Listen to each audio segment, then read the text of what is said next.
Dumitor lies in the north of Montenegro. Thick primeval forests cling to its mountain slopes above sheer rock faces and gorges. It's such remote and wild country that it still remains almost inaccessible for human settlers. Nature not only survives, but actually thrives.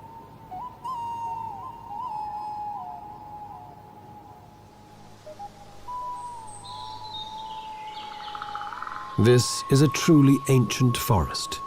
These 50-meter-high black pines have stood for half a millennium and are the last of their kind in Europe.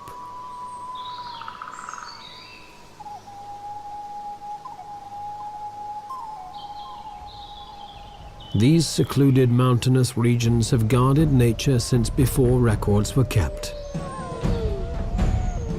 The ancient forests still provide a safe haven for creatures that have virtually disappeared from the rest of Europe. Wolves still roam throughout the Dumitor Mountains, and their howl is a primal call of the wild.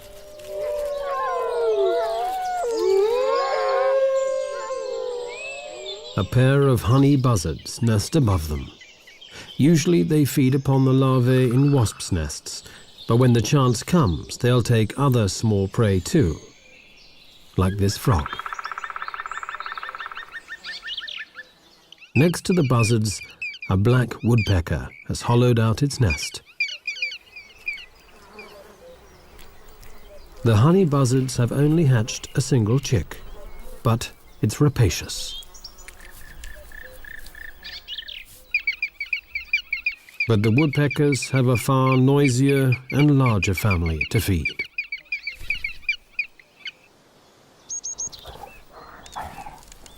These mountains still remain as a home for the brown bear. It's late in autumn and this bear is putting on as much fat as possible before finding a cave to hibernate in and survive the harsh winter of the Balkans. Another animal that survives in the wilderness of Dumitor is the lynx. Shy and wary, the lynx silently moves and hunts in these forests, but now they are few and far between. Probably only around 100 Balkan lynx remain. Those few humans who do live here give the bear a nickname, Medved, the honey eater. And it's a suitable name, for its fat belly is almost entirely the result of honey plundered from many beehives. Bears seldom, if ever, leave the protection of these forests that cling precariously to the more gentle mountain slopes, but then abruptly end.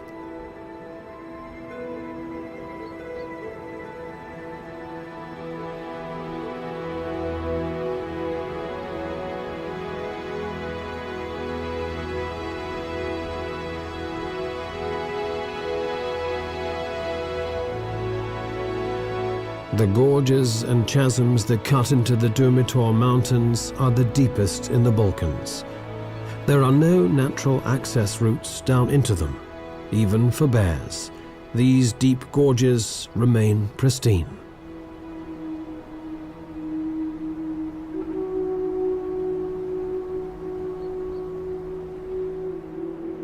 The greatest of them all is the Tara Canyon, a spectacular example of the raw power of nature. At 1,300 meters deep and 78 kilometers long, the Tara Canyon is the deepest and longest in the whole of Europe. Because the flowing water is turquoise blue and crystal clear like teardrops, local people have named this Europe's Tear.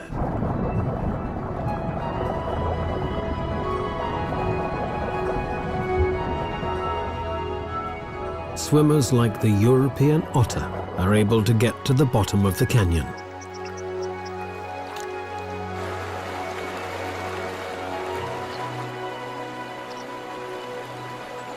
If Europe's Tear does bring one to the eye, it's a tear of joy.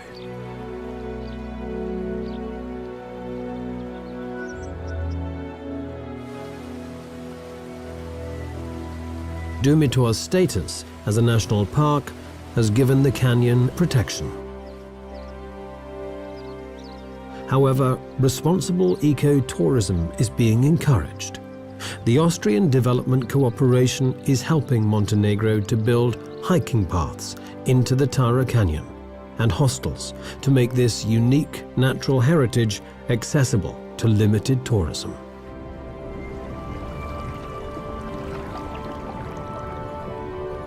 Once in the water, the European otter is in its element. With a streamlined body, the otter swims effortlessly through the river while it hunts its prey, often river trout.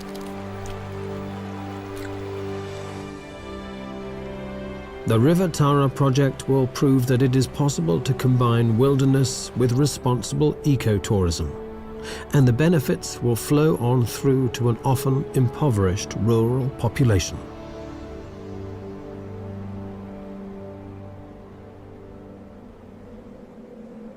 Over 1,000 meters above the Tara Canyon lies an almost barren landscape.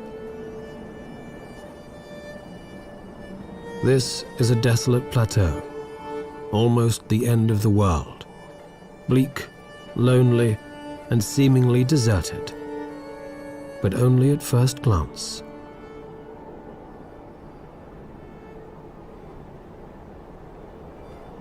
People still live here, forgotten by time and isolated by their environment, but yet very much a part of it.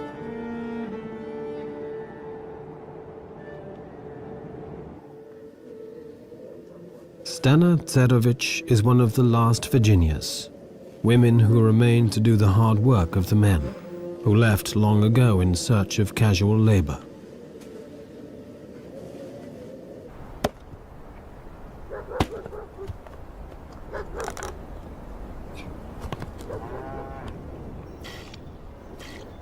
Stana remained with the farm and the animals and the daily struggle to survive.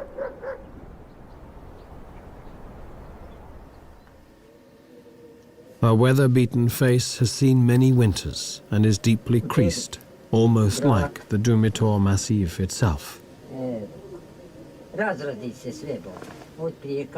One village after another has been abandoned, she complains. The neighbors are moving away. Now the fire is burning in only one of 3 houses.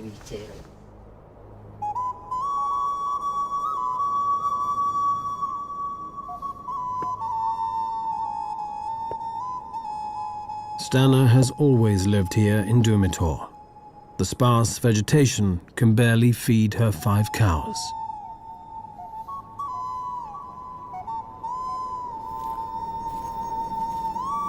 Everywhere she goes, she always carries a weapon. But just who gave her the old rifle remains her secret. And why does she carry it? To keep the wolves at bay. There are only a few people left around here, she says, and then adds, it is difficult to live up here. She keeps a wary eye on her surroundings. Experience has made her vigilant.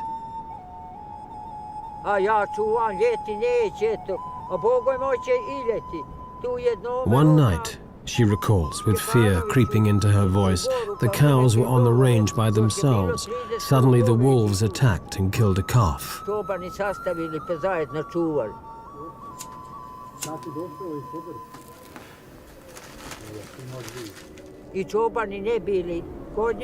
The wolves took the calf by the throat and would not let go even when she tried to chase them away. They were not afraid of us humans, she continues. The older cows tried to protect the calf, but the wolves simply tore it apart until there was nothing but blood and a few bones. It was a whole pack of wolves, she says, and when they had finished, nothing was left behind.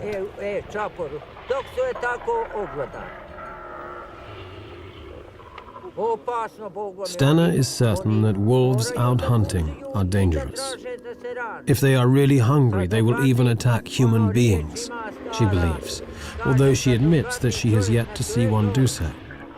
After all, one hungry man will also attack another.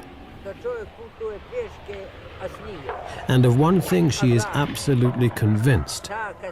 If you run into a wolf in the snow, all on your own, and it is hungry, it will tear you into pieces, just like that. Although there has never been a single record of a wolf ever attacking a human here, when people are frightened, they will weave stories around those fears, and it's too easy to turn wolves into murdering beasts.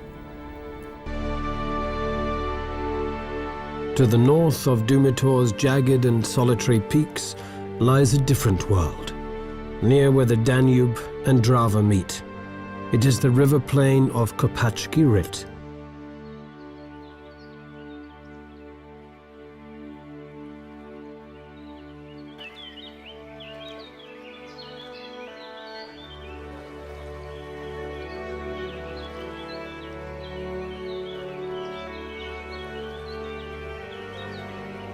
Kopacki Rit is in the east of Croatia.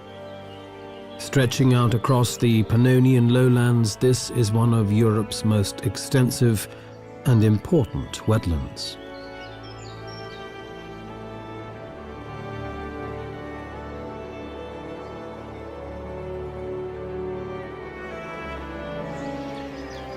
This is where one of the largest and oldest river forests to be found anywhere along the Danube grows. Over 260 different species of bird live here all year round, some of them in huge colonies. For about 3 months of every year, large parts of the forest are flooded by seasonally rising water. This is a great crested grebe with its recently hatched chick. Life just couldn't get any better.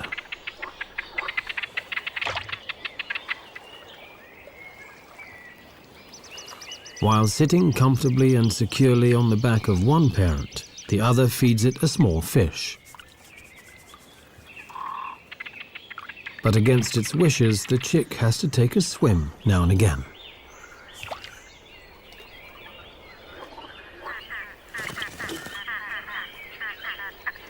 Although the chick is able to swim and dive as soon as it hatches, a ride on a parent's back is always preferred. But when both parents are busy, the chick won't get its own way. Another freshly caught fish keeps it happy for a while. But that's it. Enough swimming for one day.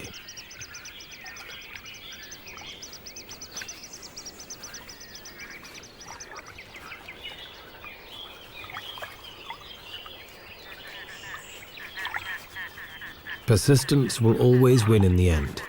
At last, the chick can snuggle down between its mother's wings once again. For the moment, Kopacki Rit seems like paradise. But danger still lurks, though. For once, this was a war zone. During the Croatian War in 1991, the front line went straight through this area. Large tracts of the wetlands were mined. Most of the mines have now been cleared, but some were never found, and they can be moved by the floodwaters from place to place. A zone declared safe today could be... It's a paradox of war. Keep people out, and nature returns.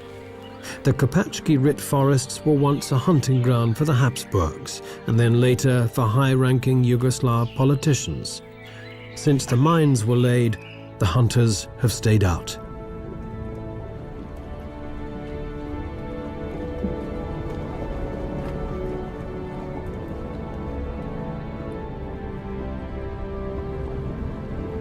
And so, undisturbed by people or mines, all other life flourishes.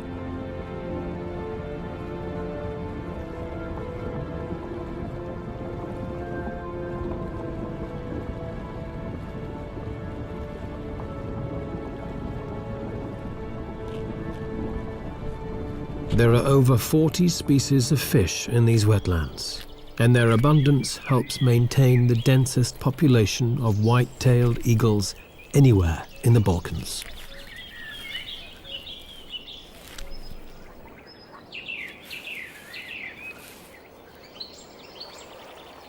Few animals would dare to try and steal a white-tailed eagle's catch, but a wild boar is not just any animal.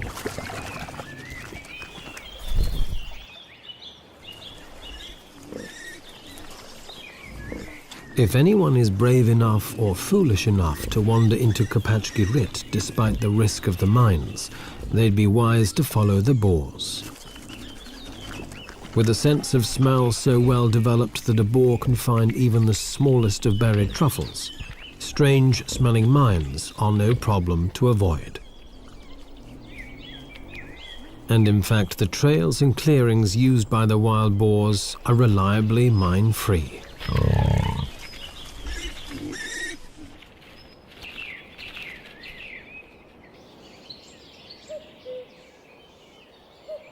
To the south of the wetlands of Kopach Girit are the barren and windswept tablelands of Tikvesh.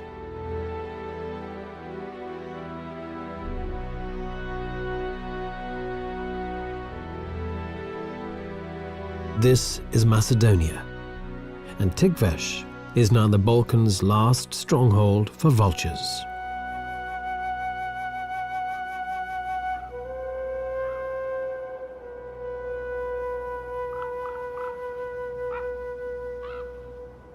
Situated near the border between Macedonia and Greece, these mountainous tablelands are inhospitable, desolate, and almost uninhabited.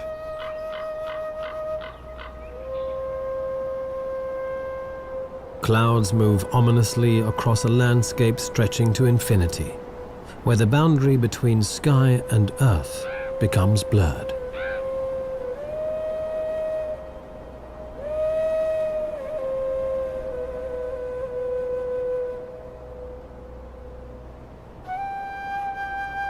Few animals fit the image of this bleak landscape better than these.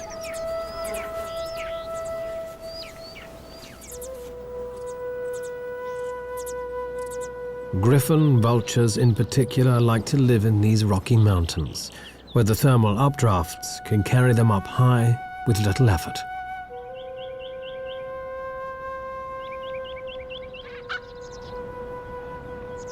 They rise in small groups until they reach about 1,000 meters, and then they circle, scanning an area of several hundreds of square kilometers until they spot a carcass.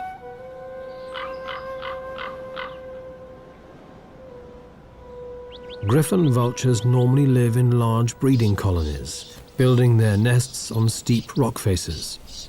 These vultures were once widespread throughout the Balkans, but in the last 100 years they've been reduced to only a few breeding pairs. Toxic baits have helped to decimate them, but they've been hit even harder by the gradual disappearance of livestock. The vultures are carrion eaters, and each bird needs around half a kilo of meat each day. But now there are fewer carcasses of sheep, goats and cows, which they can rely on. And to make matters even worse, there is competition. Even when in flight, vultures are constantly harassed by ravens. Intelligent birds, they learnt long ago that where vultures settle, there is also something in it for them. The vultures have spotted a dead cow, but a gang of ravens is already there. As soon as the vultures try to get to work on the carcass, the ravens start pulling at their tails. Bad table manners it may be, but an effective strategy to distract the vultures.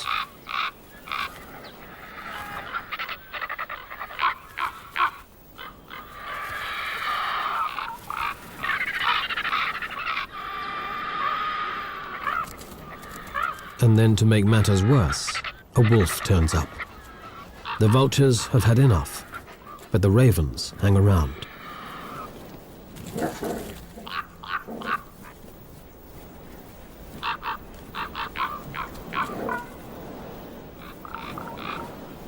and even the wolf has trouble getting rid of them.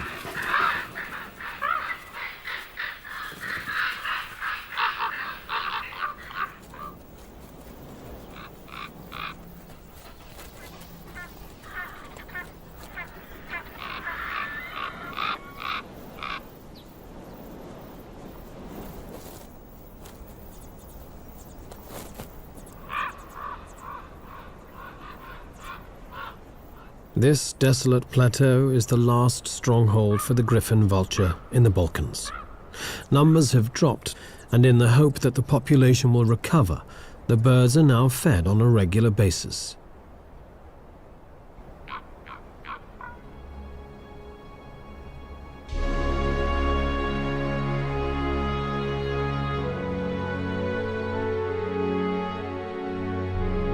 This is Skardarsko Jezero, or Skadar Lake.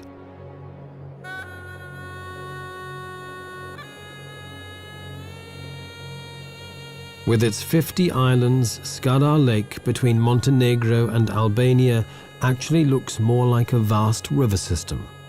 But it's the largest lake in the Balkans, almost 50 kilometers long and up to 15 wide.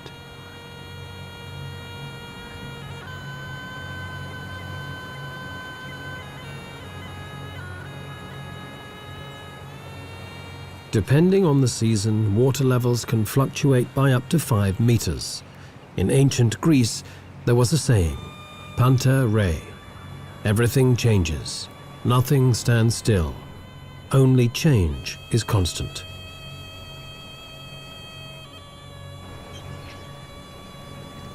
Ruins of monasteries and fortresses stand on many of the islands, a reminder of the lake's strategic importance during the conflict with the Ottoman Empire. Some of the islands are actually just hills, but only connected to the mainland during a very dry summer. In the lake's northwest, on one of these hills, stands the fortified monastery of Kom, built in the 15th century. A monk of the Orthodox Church lives here alone, giving up his days to his faith and his belief in a better world through prayer.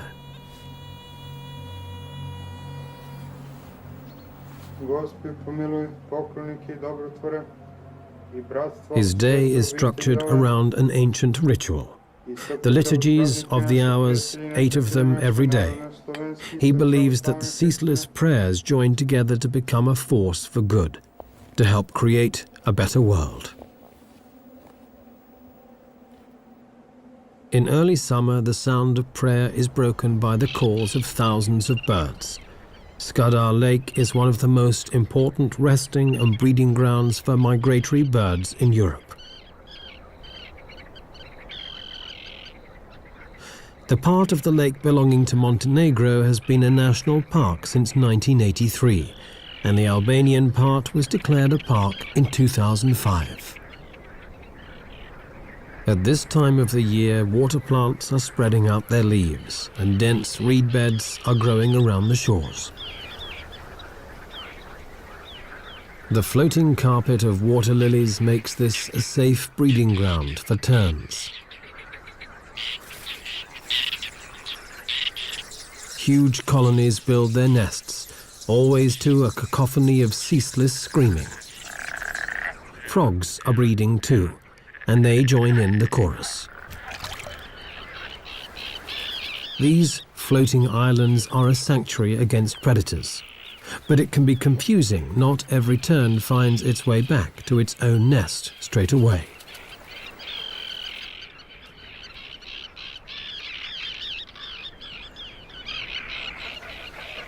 Larger waterfowl prefer to build their nests in the reed beds that fringe the lake,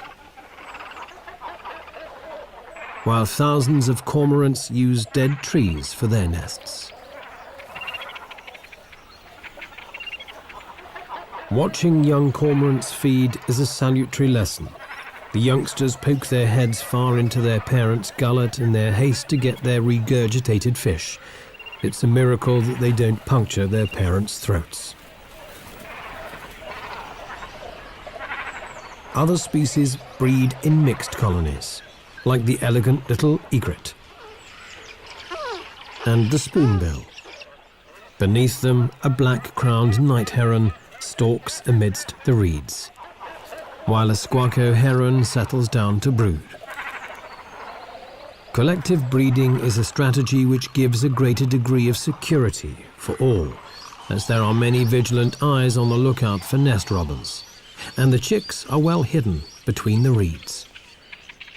Skadar Lake at the west of the Balkans is a paradise for birds, even if there are no elves. On the eastern borders, there is a vastly different land, one with a mosaic of colorful fields, some planted, some not. This region is called Dobrucha, with its steppe grasslands in the northeastern tip of the Balkan Peninsula, between the Danube and the Black Sea. Only a few subsistence farmers live here. Fertile fields and fallow ground lie side by side, making the country resemble a quilt. Fertility and barrenness alongside each other. In May, the wild poppies and cornflowers sprinkle the cornfields with vivid colors. They thrive because here the farmers use little fertilizer and never spray their fields with pesticides. The plow is still horse-drawn, as it has been for centuries. In Dobrucha, many ethnic people, Bulgarians, Romanians, Russians, Tatars, and Armenians live side by side.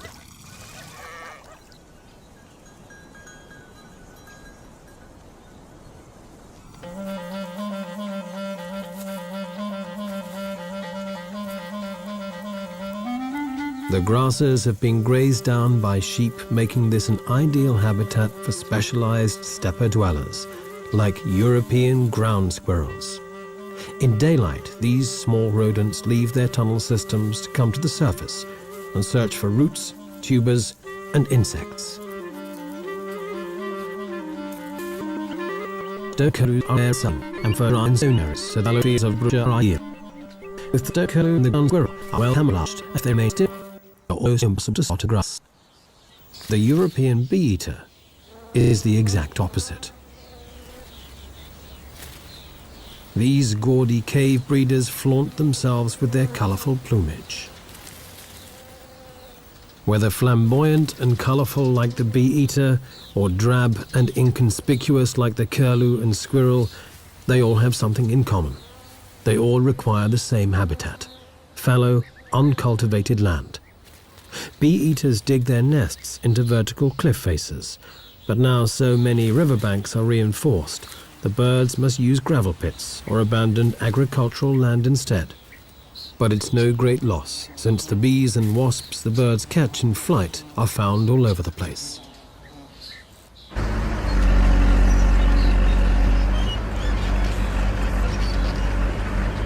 This old quarry in Dobrucha will be shutting soon.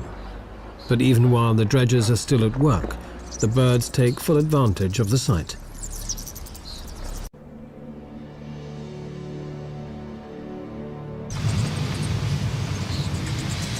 And this year they are joined by thousands of rosy starlings, which suddenly appear and also move into the quarry.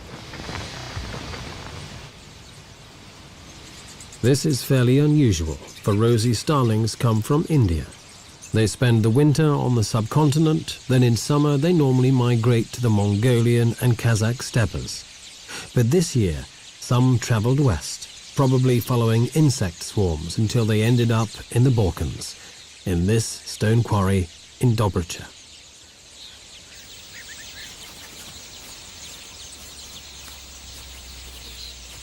These birds need rock faces to nest and breed, so despite the heavy machinery, this quarry is an ideal choice. Rosy starlings have a short breeding season, and they'll be gone by August. No one knows if they'll return next year. But certainly this year, they add another interesting hue to Dobrucha's rich palette of colors.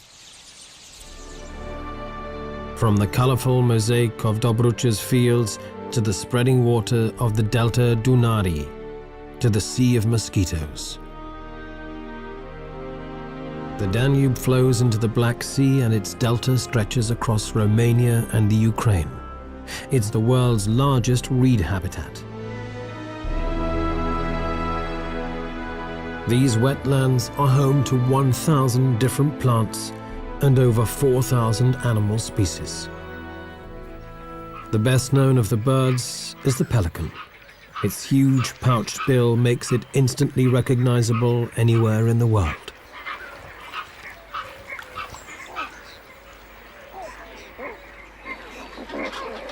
Hidden amidst this maze of water channels with their forests and reed beds are enormous breeding colonies of pelicans, some containing hundreds of pairs. 2 pelican species are found in the delta, the Dalmatian pelican and these white pelicans. Every summer, 4,000 breeding pairs fly north from Africa to this delta region.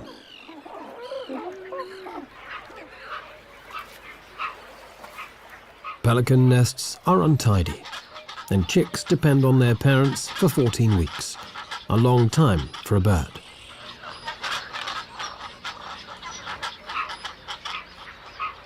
These nesting colonies in the center of the delta are virtually inaccessible and strictly protected. During the breeding season, nobody is allowed to come anywhere near what is the largest pelican colony outside Africa. But no human law could protect the pelicans more effectively than mosquitoes. Everything in nature has a reason, and the mosquitoes are a key element in the delta's ecosystem. They are the base of the food chain. Everything ultimately depends on them.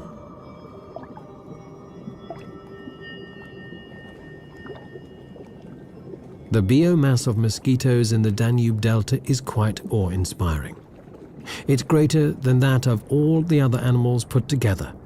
It's the very foundation on which all other life in the delta is built.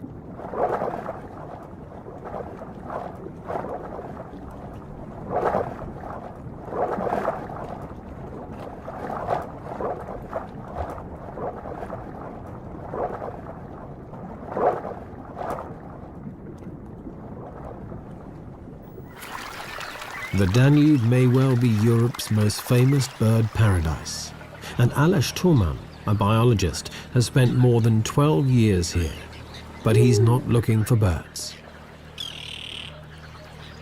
He's been up and down the river system countless times in pursuit of a ghost, an animal rarer than almost any other in this huge waterlogged wilderness.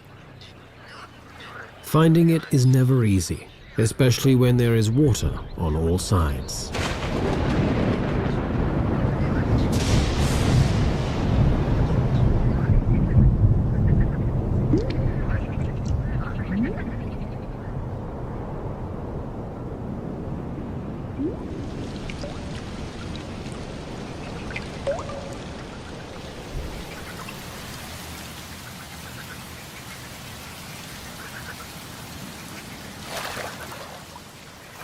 Aleš Toman is searching for the European mink, a shy and cryptic animal belonging to the marten family. The species was pushed to the edge of extinction when some of the larger and imported American minks escaped from fur farms and established wild populations. The native European minks were outcompeted, and the Danube Delta may well be their last refuge. In the summer months, when there is no shortage of food, the European minks occasionally venture out, but then only at night.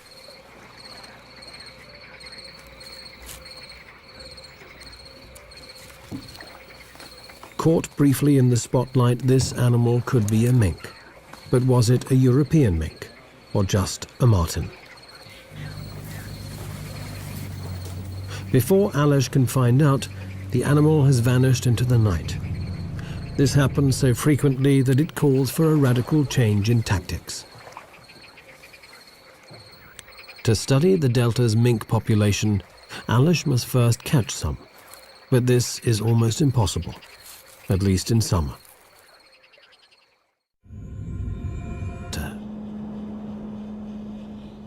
The lakes are frozen. Life seems to have come to a standstill. But only at first glance. Migratory birds from the Arctic have arrived to spend the winter here. The cold is far less intense than above the Arctic Circle, and crucially, the birds are able to find enough food here.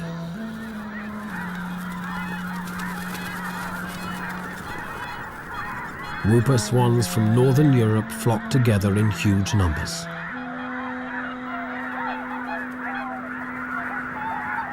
And when 60,000 red-breasted geese take off as one, the sky turns dark. Almost the entire world's population of red-breasted geese migrate every year from Siberia to here.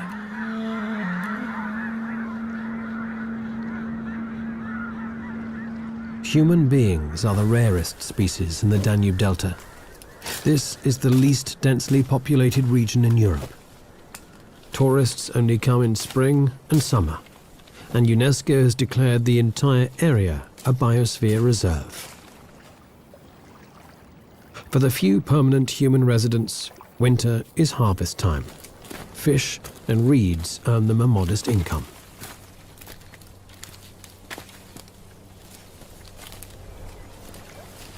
In winter, the fishermen are allowed large catches, but from spring onwards, a rigorous quota is strictly enforced to protect the breeding stocks. Humans are not the only ones to discover that reeds can be used in many different ways. For the harvest mouse, the reeds provide both nesting material and food.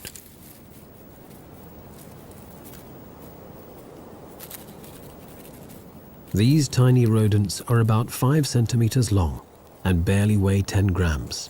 But it's an ideal size when you have to move up, down, and across reed stalks all day long.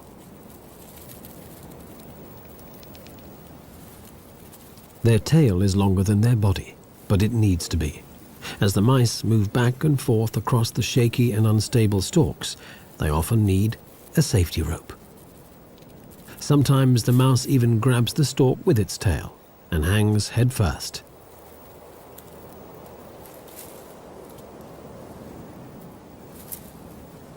Cute as they may be, harvest mice have many predators.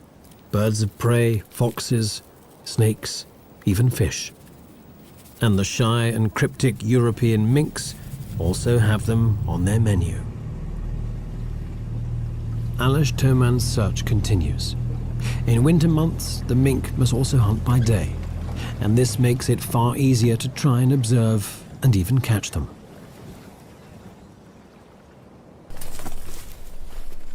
The biologists have changed their tactics. They now set live traps which won't harm the animals when caught. Every day the men put out about 50, leave them overnight, then check them the next morning. One trap's got something, but not what they want. Ah, it's red only. Next time. Okay.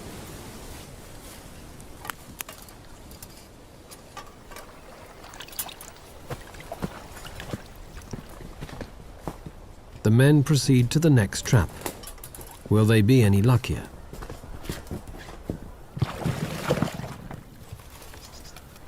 No. Another dud. Days and weeks pass by without success.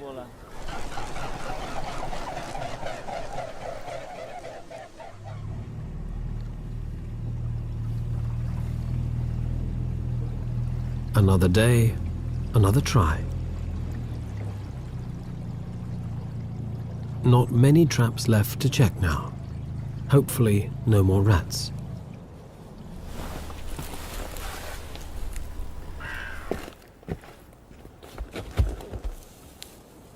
Ah, Titi, come. Mink. Excellent. Titi, look, we have mink. And then at last, a mink. Aleš Toman has a broad smile all over his face. The captured mink probably isn't so happy. Since the 1950s, the European mink has been losing the battle to its far hardier American namesake. Added pressure from hunting and destruction of its habitat pushed the European mink to the brink of extinction. Now the last remaining populations live in Spain and the Baltic. But the Americans haven't conquered the Danube Delta yet. The mink is checked for health and condition, and loses a few hairs for genetic testing. It makes its displeasure very plain. Alish Tolman is convinced the data he is gathering will prove that the only surviving healthy and stable population of the European mink is here, in the delta of the Danube.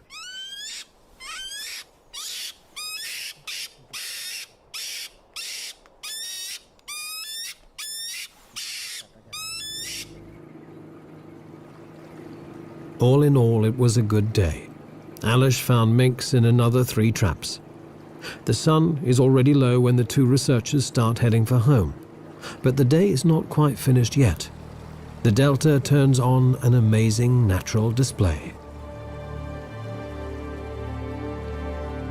Millions of European starlings gather in huge flocks, forming ever-changing patterns in the evening sky.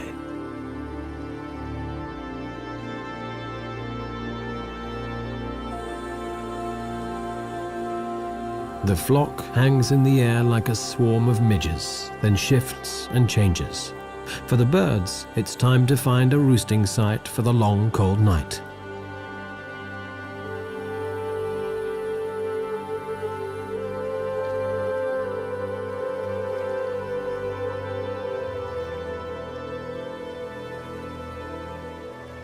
Starlings are masters of coordination in the air. No matter how many or how small the space between, the birds never crash into each other.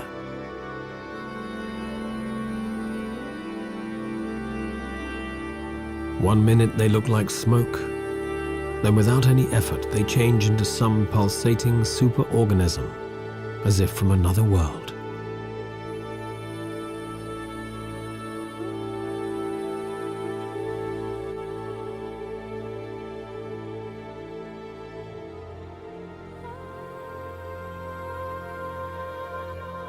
Despite its reputation, the Balkans is not the land of doom and shadow. Instead, it is a magical and beautiful place, always changing, just like the flocks of starlings in the evening sky. The Balkans may still be coming to terms with its recent history of conflict, but it has always been a place where people and their diverse cultures have lived. A place where much of nature is still unspoilt. The wild Balkans are still largely unknown, their treasures so close, and yet still so far away.